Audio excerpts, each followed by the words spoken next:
रामायण श्री राम की महागाथा है, जो एक आदर्श पुरुष और राजा थे, जिनका जीवन धर्म, कर्तव्य और करुणा को दर्शाता है। यह अयोध्या से उनकी यात्रा, सीता से उनके विवाह, वनवास और रावण के खिलाफ युद्ध को बताता है, जो हमें प्रेम, त्याग और बुराई पर अच्छाई की जीत सिखाता है। महर्षि वाल्मीकि, जो कभी रत्नाकर नाम के डाकू थे, गहन दुख के एक पल से बदल गए और पहले कवि बने, इस अमर महाकाव्य की रचना की। एक पक्षी के दुख को देखकर प्रेरित हुए वाल्मीकि के छंद रामायण का आधार बने, जो भावनाओं और आध्यात्मिक गहराई से भरपूर एक कथा है। रामायण एक जीवित परंपरा है, जिसे पीढ़ियों से प्रदर्शित और सुनाया जाता रहा है, जो समाज की संस्कृति और मूल्यों को आकार देती है। वाल्मीकि सिर्फ कथाकार नहीं हैं, बल्कि कहानी के संरक्षक भी हैं, यह सुनिश्चित करते हुए कि उनकी विरासत लव और कुश अगली पीढ़ी के माध्यम से बनी रहे। राम की जीत और अयोध्या लौटने के बाद शांति छा गई, जब तक कि सीता की पवित्रता के बारे में अफवाहें नहीं फैली, जिससे उनकी खुशी पर एक साया पड़ गया। सीता के अग्नि परीक्षा के बावजूद राम ने राजा के रूप में अपने कर्तव्य से बंधे होकर व्यक्तिगत प्रेम की बजाय लोगों के विश्वास को चुना और सीता को वनवास का आदेश दिया। लक्ष्मण दुखी होकर गर्भवती सीता को जंगल में ले गए, दुखद सच्चाई का खुलासा किया और उन्हें अकेला छोड़ दिया। सीता तबाह फिर भी रेजिलिएंट, अपने अजन्मे बच्चों में शक्ति पाई और साहस के साथ अपने भाग्य का सामना करने का संकल्प लिया। अपने सबसे अंधेरे क्षण में महर्षि वाल्मीकि ने उन्हें खोजा, अपने आश्रम में शरण और सम्मान की पेशकश की। वाल्मीकि ने सीता का एक बेटी की तरह स्वागत किया, उन्हें सुरक्षा और गरिमा का वादा किया। जंगल, जो कभी वनवास का प्रतीक था, सीता का रिफ्यूज बन गया, निर्णय से दूर एक नई शुरुआत करने का स्थान। सीता ने वाल्मीकि के संरक्षण को स्वीकार किया, आश्रम में सांत्वना और एक नया उद्देश्य पाया। उनकी यात्रा ने एक नए अध्याय की शुरुआत की, जो आंतरिक शक्ति और अपने बच्चों के लिए आशा से परिभाषित थी। दुनिया का अस्वीकृति उनकी भावना को तोड़ नहीं सका। उन्होंने अपने बच्चों को प्यार और ज्ञान के साथ पालने की तैयारी की। इस प्रकार सीता का वनवास रेजिलियंस और मातृत्व साहस की कहानी बन गया। वाल्मीकि के आश्रम में सीता को शांति मिली और उन्होंने जुड़वां बेटों लव और कुश को जन्म दिया। आश्रम ने उनके आगमन का जश्न मनाया और वाल्मीकि ने उनके जन्म संस्कार किए। उनका नाम उनकी सुरक्षा के लिए उपयोग की जाने वाली सेक्रेड घास के नाम पर रखा। लड़के प्रकृति से घिरे बड़े हुए, अपनी रॉयल लिनिएज से अनअवेयर, इनोसेंस और ताकत दोनों को दर्शाते हुए। सीता ने उन्हें प्यार से पाला, दया, साहस और सम्मान सिखाया, जबकि उन्हें अपने दुख से बचाया। लव और कुश जंगल में पले बढ़े, उनके दिन सीखने, खेलने और सेजेस के ज्ञान से भरे थे। वे सेल्फ रिलायंट बन गए, आश्रम जीवन की सादगी और स्वतंत्रता से आकार लेते हुए। उनकी परवरिश में उनकी माँ की नोबिलिटी और जंगल की वाइल्ड स्पिरिट का मिश्रण था। अनजाने में उन्हें एक डेस्टिनी के लिए तैयार किया जा रहा था, जो जल्द ही उनकी सच्ची हेरिटेज को रिवील करेगा। वाल्मीकि के मार्गदर्शन में लव और कुश को एक अनोखी शिक्षा मिली, आध्यात्मिक, एकेडमिक और मार्शल। उन्होंने शास्त्रों, एथिक्स और युद्ध कला में महारत हासिल की, सच्चे राजकुमारों के रूप में ट्रेनिंग लेते हुए। वाल्मीकि ने उन्हें धर्म और डिवाइन हथियारों का उपयोग सिखाया, उनके कौशल और चरित्र को निखारा। जुड़वां बच्चों ने रामायण गाना सीखा, इसके छंदों को भावना के साथ सुनाते हुए, इस बात से अनअवेयर कि यह उनके अपने परिवार की कहानी थी। उनकी आवाजों और संगीत ने एपिक को जीवंत किया, उनके आदर्शों और वर्ल्ड व्यू को आकार दिया। इस शिक्षा के माध्यम से वे बुद्धिमान, हम्बल और कंपैशनेट युवा पुरुष बने। सीता का प्यार और वाल्मीकि का ज्ञान उन्हें परफेक्ट राजकुमारों में ढालते थे, जो अपनी डेस्टिन्ड भूमिका के लिए तैयार थे। आश्रम जीवन ने उन्हें रामायण में मनाए गए मूल्यों के लिविंग एम्बॉडीमेंट बना दिया। वर्षों बाद राम ने अश्वमेध यज्ञ किया, अपनी संप्रभुता स्थापित करने के लिए एक अनुष्ठान, एक कॉन्सिक्रेटेड घोड़े को देश भर में भेजा।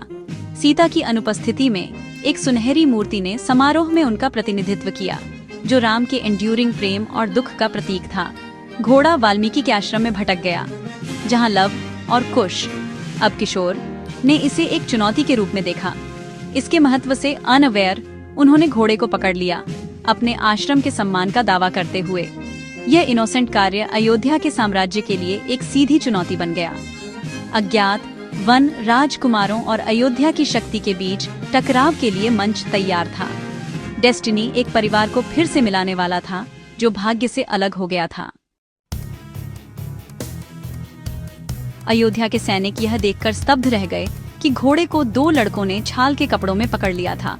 लव और कुश ने उसे छोड़ने से इनकार कर दिया। रिमार्केबल स्किल के साथ सैनिकों को हरा दिया। शत्रुघ्न, फिर लक्ष्मण और यहाँ तक कि हनुमान ने लड़कों का सामना किया, लेकिन सभी उनकी प्रवेश और डिवाइन हथियारों से पराजित हुए। इन मिस्टीरियस योद्धाओं की खबर राम तक पहुंची, जो परेशान और इंट्रीग्ड दोनों थे। राम ने खुद चैलेंजर्स का सामना करने का फैसला किया, इस बात से अनअवेयर कि वे उनके अपने बेटे थे। साम्राज्य की शक्ति को 2 अज्ञात युवाओं ने हम्बल्ड कर दिया था। टकराव लेजेंडरी बन गया। कौशल, साहस और डेस्टिनी की एक परीक्षा। वन के लड़के अपने घर और सम्मान की रक्षा करते हुए अपने मैदान पर खड़े रहे। अयोध्या के योद्धाओं को लव और कुश की असाधारण शक्ति का सामना करना पड़ा। उनकी पहचान के पीछे की सच्चाई छिपी रही, भले ही अंतिम लड़ाई करीब थी। राम लड़कों से मिलने की तैयारी कर रहे थे, यह नहीं जानते थे कि वह अपनी सबसे बड़ी रेवलेशन का सामना करने वाले थे। राम ने लव और कुश का सामना किया, उनकी समानता और कौशल से प्रभावित हुए, फिर भी अपने घोड़े को वापस पाने के कर्तव्य से बंधे थे। लड़कों ने हार मानने से इनकार कर दिया, जिससे एक भयंकर लड़ाई हुई जहां उन्होंने राम के लेजेंडरी आर्चरी का मुकाबला किया। द्वंद्व इंटेंस था, किसी भी पक्ष को ऊपरी हाथ नहीं मिला, क्योंकि पिता अनजाने में बेटों से लड़ रहे थे। वाल्मीकि ने हस्तक्षेप किया, राम और उपस्थित योद्धाओं को लड़कों की सच्ची पहचान बताई। रेवलेशन ने सभी को स्तब्ध कर दिया। लव और कुश राम के बेटे थे, जो सीता द्वारा आश्रम में पैदा हुए थे। युद्ध का मैदान संघर्ष से पुनर्मिलन में बदल गया, क्योंकि राम ने अपने बेटों को ओवरवेलमिंग इमोशन के साथ गले लगाया। अयोध्या के योद्धाओं ने जुड़वां बच्चों को अपने राइटफुल राजकुमारों के रूप में पहचाना। भाग्य से लंबे समय से अलग हुआ परिवार आखिरकार फिर से मिल गया। हालांकि एक अंतिम अध्याय बाकी था। सच्चाई ने खुशी और दुख दोनों लाए, क्योंकि राम को अपनी पसंद की कीमत का एहसास हुआ। सीता की अंतिम उपस्थिति और उनकी कहानी के समाधान के लिए मंच तैयार था। लव और कुश की पहचान सामने आने के बाद राम ने सीता को अयोध्या लौटने के लिए कहा, सार्वजनिक विंडिकेशन और परिवार के पुनर्मिलन की उम्मीद करते हुए। सीता अदालत के सामने लाई गईं, गरिमा के साथ खड़ी थी, लेकिन गहरे दुख के साथ अपनी पवित्रता को फिर से साबित करने के लिए अनिच्छुक थीं। इसके बजाय उन्होंने अपनी माँ भूमि देवी को बुलाया, ताकि वे अपनी फेथफुलनेस की गवाह बन सकें। सीता ने घोषणा की कि यदि वह राम के प्रति सच्ची थीं, तो पृथ्वी को उन्हें स्वीकार करना चाहिए। एक मिराक्युलस क्षण में जमीन खुली और भूमि देवी ने सीता को अपनी बाहों में स्वागत किया। सीता धरती में विलीन हो गईं। राम और सभा को दुख और औ में छोड़ गईं। राम चिल्लाए, लेकिन सीता चली गईं। उनकी विरासत उनके बेटों में जीवित रही। अदालत खामोश रह गई, गरिमा और त्याग के अल्टीमेट कार्य को देखते हुए। सीता का प्रस्थान उनके दुख के अंत और उनकी इटर्नल शांति की शुरुआत का प्रतीक था। उनकी कहानी शक्ति, पवित्रता और एक माँ के प्यार की शक्ति का प्रतीक बन गई। सीता के प्रस्थान के बाद राम ने अपने बेटों लव और कुश को गले लगाया, उन्हें रघुवंश के हेयर्स घोषित किया। जुड़वां सादगी में पले बढ़े महल के जीवन के अनुकूल हो गए और अपने पिता से शासन कला सीखी। वे बुद्धिमान और न्यायप्रिय शासक बने, राम के आदर्शों और सीता की रेजिलियंस को दर्शाते हुए। लव ने लवपुरी, आधुनिक लाहौर की स्थापना की और कुश ने कुशावती में शासन किया, धर्म की विरासत को आगे बढ़ाया। उनकी कहानी साहस, पहचान और माँ और बच्चों के बीच के एंड्यूरिंग बॉन्ड की है। लव और कुश आशा के प्रतीक बन गए, ये साबित करते हुए कि महानता मूल्यों से आकार लेती है, परिस्थितियों से नहीं। उनकी यात्रा ने यह सुनिश्चित किया कि रामायण का ज्ञान आने वाली पीढ़ियों को प्रेरित करेगा।